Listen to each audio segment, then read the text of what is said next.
안미숙 집사입니다. 창세기 38장입니다.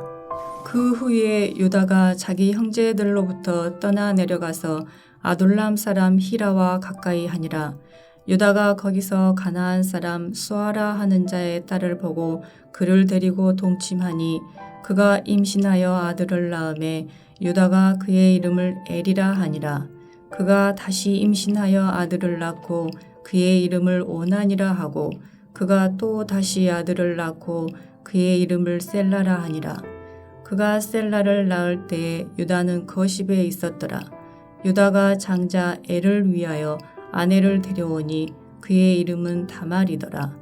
유다의 장자 엘이 여호와가 보시기에 악함으로 여호와께서 그를 죽이신지라. 유다가 오난에게 이르되 내 형수에게로 들어가서 남편의 아우된 본분을 행하여 내 형을 위하여 씨가 있게 하라. 오난이 그 씨가 자기 것이 되지 않을 줄 알므로 형수에게 들어갔을 때 그의 형에게 씨를 주지 아니하려고 땅에 설정하매 그 일이 여호와가 보시기에 악함으로 여호와께서 그도 죽이시니 유다가 그의 며느리 다말에게 이르되 수절하고 내 아버지 집에 있어 내 아들 셀라가 장성하기를 기다리라 하니 셀라도 그 형들같이 죽을까 염려함이라. 다말이 가서 그의 아버지 집에 있으니라. 얼마 후에 유다의 아내 수아의 딸이 죽은지라. 유다가 위로를 받은 후에 그의 아들 아둘람 사람 히라와 함께 딥나로 올라가서 자기의 양털 깎는 자에게 이르렀더니 어떤 사람이 다말에게 말하되 내 시아버지가 자기의 양털을 깎으려고 딥나에 올라왔다 한지라. 그가 그 과부의 의복을 벗고 너울로 얼굴을 가리고 몸을 휩싸고 딥나 길곁 에나임 문에 앉으니 이는 셀라가 장성함을 보았어도 자기를 그의 아내로 주지 않음으로 말미암음이라. 그가 얼굴을 가렸으므로 유다가 그를 보고 창녀로 여겨 길 곁으로 그에게 나아가 이르되 청하건대 나로 내게 들어가게 하라 하니 그의 며느리인 줄을 알지 못하였음이라. 그가 이르되 당신이 무엇을 주고 내게 들어오려느냐. 유다가 이르되 내가 내 떼에서 염소 새끼를 주리라. 그가 이르되 당신이 그것을 줄 때까지 담보물을 주겠느냐. 유다가 이르되 무슨 담보물을 네게 주랴. 그가 이르되 당신의 도장과 그 끈과 당신의 손에 있는 지팡이로 하라. 유다가 그것들을 그에게 주고 그에게로 들어갔더니 그가 유다로 말미암아 임신하였더라. 그가 일어나 떠나가서 그 너울을 벗고 과부의 의복을 도로 입으니라. 유다가 그 친구 아둘람 사람의 손에 부탁하여 염소 새끼를 보내고 그 여인의 손에서 담보물을 찾으려 하였으나 그가 그 여인을 찾지 못한지라. 그가 그곳 사람에게 물어 이르되 길 곁 에나임에 있던 창녀가 어디 있느냐. 그들이 이르되 여기는 창녀가 없느니라. 그가 유다에게로 돌아와 이르되 내가 그를 찾지 못하였고 그곳 사람도 이르기를 거기에는 창녀가 없다 하더이다 하더라. 유다가 이르되 그로 그것을 가지게 두라. 우리가 부끄러움을 당할까 하노라. 내가 이 염소 새끼를 보냈으나 그대가 그를 찾지 못하였느니라. 석 달쯤 후에 어떤 사람이 유다에게 일러 이르되 내 며느리 다말이 행음하였고 그 행음함으로 말미암아 임신하였느니라. 유다가 이르되 그를 끌어내어 불사르라. 여인이 끌려나갈 때에 사람을 보내어 시아버지에게 이르되 이 물건 임자로 말미암아 임신하였나이다. 청하건대 보소서. 이 도장과 그 끈과 지팡이가 누구의 것이니까 한지라. 유다가 그것들을 알아보고 이르되 그는 나보다 옳도다. 내가 그를 내 아들 셀라에게 주지 아니하였음이로다 하고 다시는 그를 가까이 하지 아니하였더라. 해산할 때에 보니 쌍태라. 해산할 때에 손이 나오는지라. 산파가 이르되 이는 먼저 나온 자라 하고 홍색 실을 가져다가 그 손에 메었더니 그 손을 도로 들이며 그의 아우가 나오는지라. 산파가 이르되 내가 어찌하여 터뜨리고 나오느냐 하였으므로 그 이름을 베레스라 불렀고 그의 형 곧 손에 홍색 실이 있는 자가 뒤에 나오니 그의 이름을 세라라 불렀더라. 하늘에 계신 우리 아버지여, 이름이 거룩히 여김을 받으시오며 나라가 임하옵시며 뜻이 하늘에서 이룬 것 같이 땅에서도 이루어지이다. 오늘날 우리에게 일용할 양식을 주옵시고 우리가 우리에게 죄 지은 자를 사하여 준 것 같이 우리 죄를 사하여 주옵시고 우리를 시험에 들게 하지 마옵시고 다만 악에서 구하옵소서. 대개 나라와 권세와 영광이 아버지께 영원히 있사옵나이다. 아멘.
사랑하는 성도 여러분, 오늘도 하나님의 지혜와 은혜가 함께하기를 축복합니다. 오늘 우리가 함께 나눌 하나님의 말씀은 잠언 22장 17절에서 29절 말씀입니다. 그 중에 제가 17절에서 21절까지 봉독하겠습니다. 너는 귀를 기울여 지혜 있는 자의 말씀을 들으며 내 지식에 마음을 둘지어다.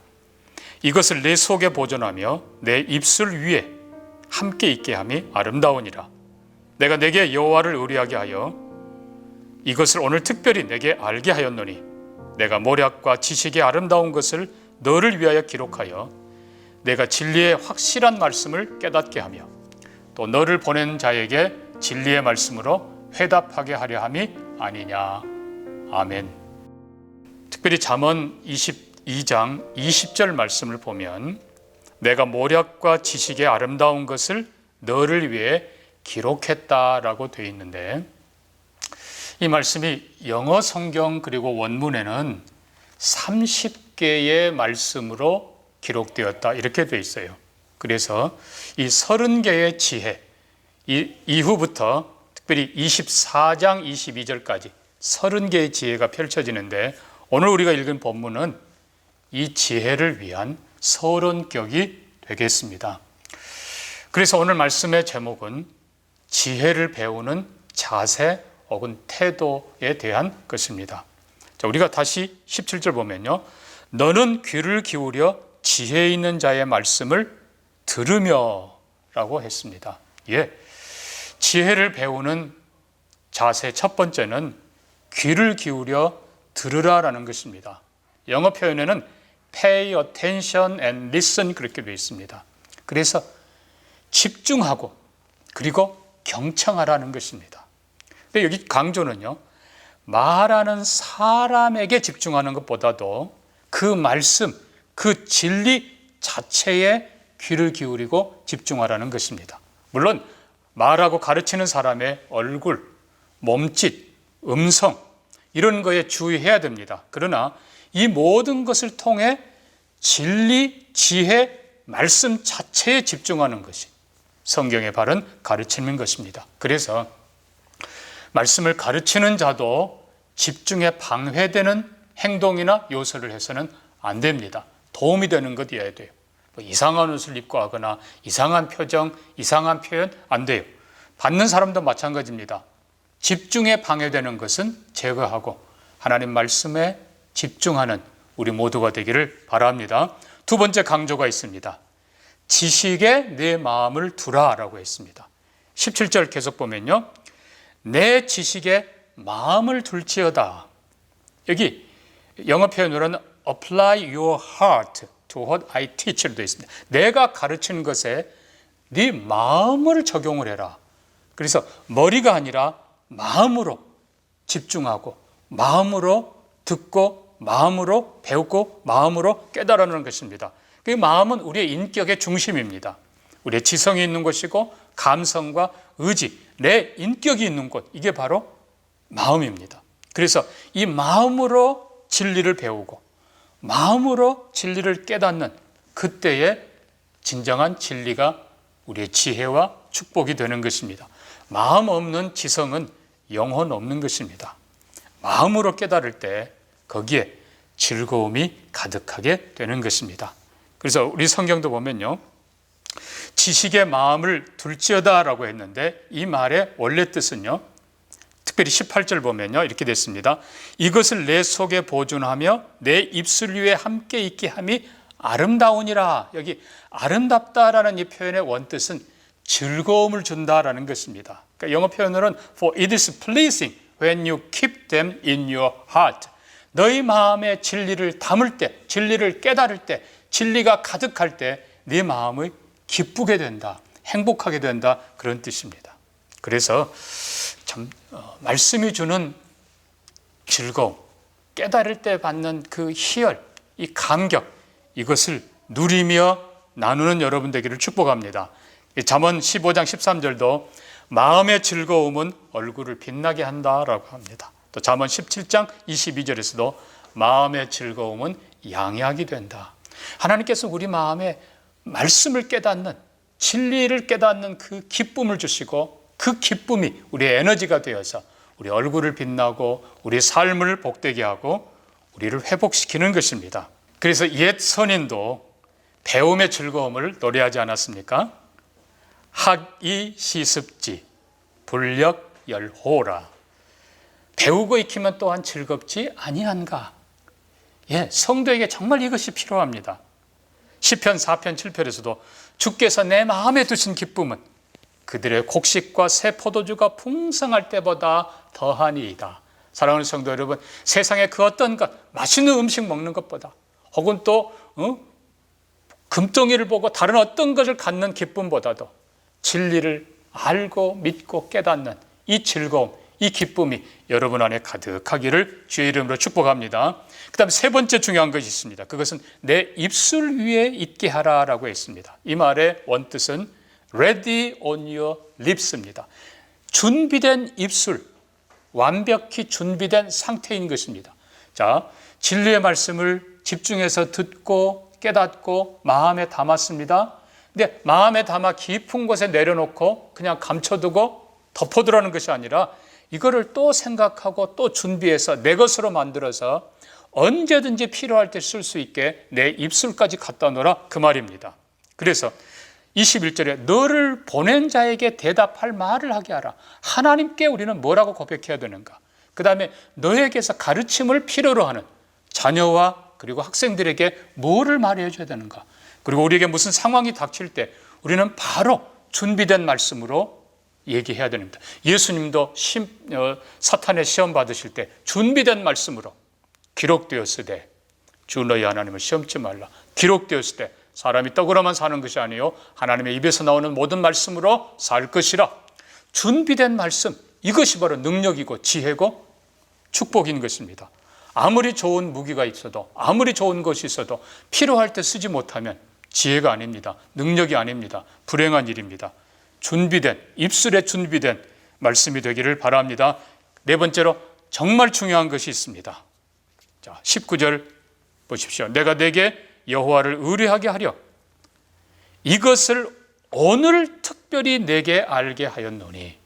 오늘 그리고 특별히 내게, 바로 이 부분입니다.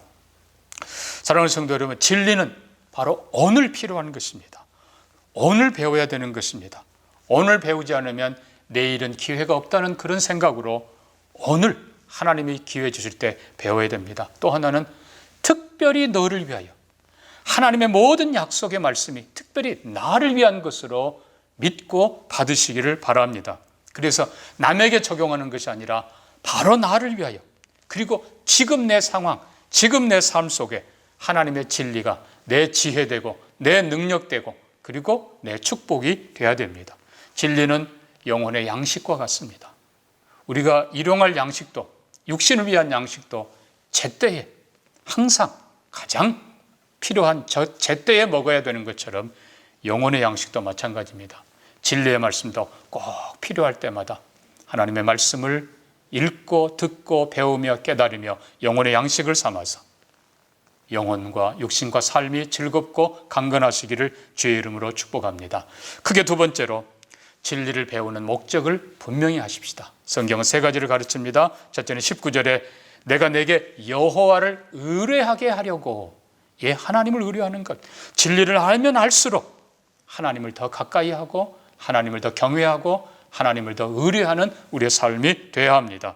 잠언 3장 5절에서도 너는 마음을 다하여 여호와를 신뢰하고 내 명철을 의지하지 말라. 너는 범사에 그를 인정하라. 그리하면 내 길을 지도하시리라. 스스로 지혜롭게 여기지 말지어다. 여호와를 경외하며 악을 떠날지어다.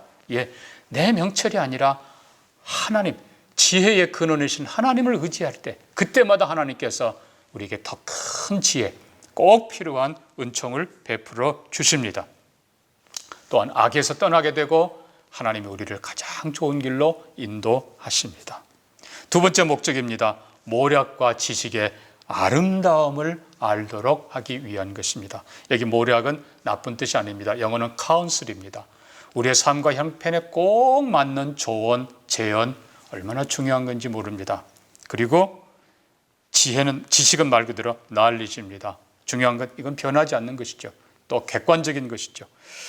문제는 우리가 이 진리를 배움으로 하나님의 진리의 세계가 얼마나 오묘한지, 얼마나 신비한지 더 풍성하게 깨닫게 된다는 것입니다. 세 번째는 진리의 확실한 말씀을 깨닫게, 다른 표현으로 하면 진리의 말씀을 확실하게 깨닫게 하는 뜻입니다. 역시 하나님의 말씀은 진리이다.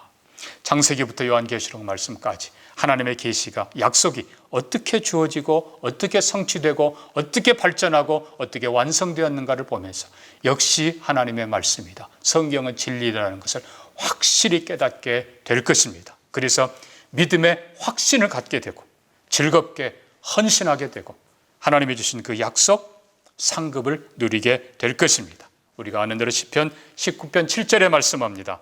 여호와의 율법은 완전하여 우리의 영혼을 소생케 하고 여호와의 증거는 확실하여 우둔한 자를 지혜롭게 하고 여호와의 교훈은 정직하여 마음을 기쁘게 하고 여호와의 계명은 순결하여 눈을 밝게 하도다. 여호와를 경외하는 도는 정결하여 영원까지 이르고 여호와의 법도 진실하여 다 의로우니 금 곧 많은 순금보다 더 사모할 것이며 꿀과 송이꿀보다 더 달도다. 또 주의 종이 이것으로 경고를 받고 이것을 지킴으로 상이 크미니이다. 하나님 말씀을 더 배우고 익히며 깨달으면서 더 확실한 믿음에 서시기를 축복합니다. 진리가 주는 기쁨을 마음껏 누리며 즐겁게 헌신하시기를 바랍니다. 하나님의 말씀이 우리 삶 속에 이루어지는 것을 보면서 구원, 더 나아가 축복의 통로로 그리고 상급의 사람으로 서시기를 주의 이름으로 축복합니다. 기도합니다. 하나님 아버지, 오늘도 우리가 진리에 대해서 깨닫게 해주셔서 감사합니다. 이 하나님의 말씀이 나의 지혜, 나의 믿음, 나의 능력이 되도록 말씀을 배우고 익히는 일에 집중하고 깨닫고 최선을 다하는 우리 성도들이 되게 해 주옵소서. 그래서 포도주와 곡식의 풍성함보다도 주님이 주시는 신령한 즐거움을 더 누리며 영혼이 먼저 강건하게 하시고 육신도 삶도 풍성한 삶을 살도록 복을 내려 주시옵소서.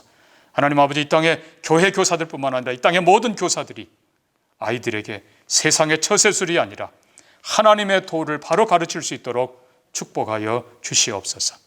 그리고 교회와 성도들이 창조의 신앙 바로 가지고 하나님 사랑하며 자연 사랑하는 마음으로 모든 것을 귀히 여기고 회복하며 존귀한 삶을 살게 하여 주옵소서. 감사하며 예수님 이름으로 기도합니다. 아멘.